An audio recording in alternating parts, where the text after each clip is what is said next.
Hey, what's up, guys? This is Chad Nash, aka the Real Estate Doctor, and you're a home buyer trying to figure out what is the true cost of purchasing your next home. Now, we know the obvious pieces of the transaction, which is the contract price. So that's the overall price of what you're going to pay for the home. And you probably also know what your payment range is going to be if you started the process by talking with the lender. But let's talk about a few things that you may not know in the process and what you can expect to pay with those pieces as well. So number one, inspections.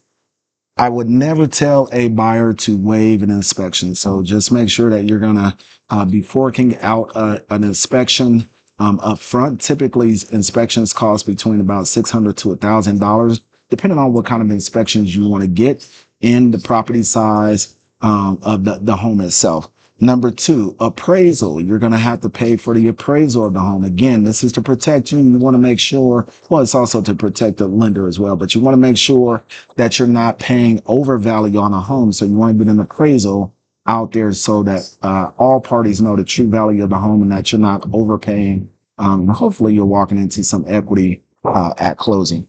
Closing costs. Now, a lot of folks get this mixed up. They talk about closing costs and down payment. Lenders will use this term called cash to close, which is very confusing.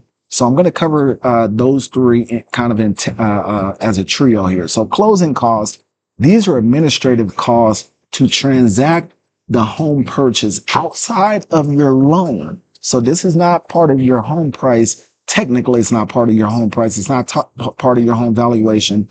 This is for the services that are rendered to help aid in purchasing your home. So this could be title insurance. This could be lender fees. It could be commission.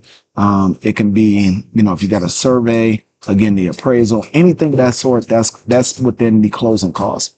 Now, down payment is different.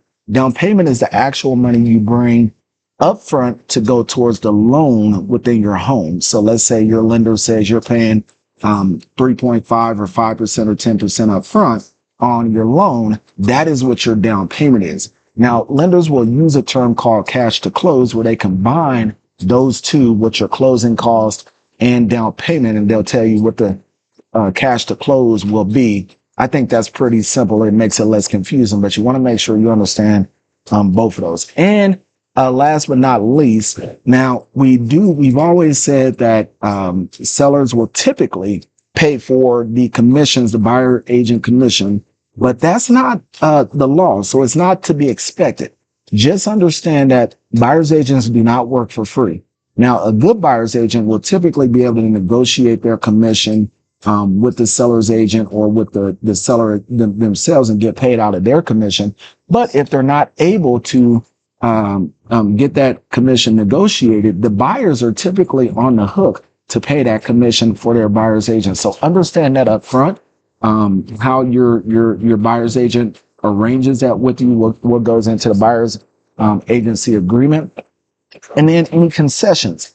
So you want to make sure to detract from that cash to close, what we talked about in those closing costs, that you can look for concessions from sellers. So you might say, hey, if my closing costs are $10,000, maybe I can get a concession or a credit from a seller to help decrease those closing costs and decrease my cash to close. So have a firm understanding of those things that you need to bring to the table.